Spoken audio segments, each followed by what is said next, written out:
Fun facts about toddler eating habits. 1. Picky eaters. Many toddlers go through aphids of being picky eaters, which is often a normal part of their development. They may reject food they loved previously. 2. Food preferences. Toddlers often have strong food preferences, and these can change rapidly. What they like one day, they may dislike the next. 3.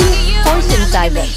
Toddlers have small stomachs, so their portion sizes are much smaller than those of adults. A small serving can be enough to satisfy their hunger. 4. Messy eaters. Toddlers are notorious for making a mess while eating. It's part of their exploration and learning process. 5. Food rituals. Many toddlers develop rituals around food, such as insisting on eating certain foods in a specific order, or using a particular plate or utensil. 6. Snacking. Toddlers may prefer to graze on small snacks throughout the day rather than eating 3 large meals. Follow for part to like, share, comments for more videos like this.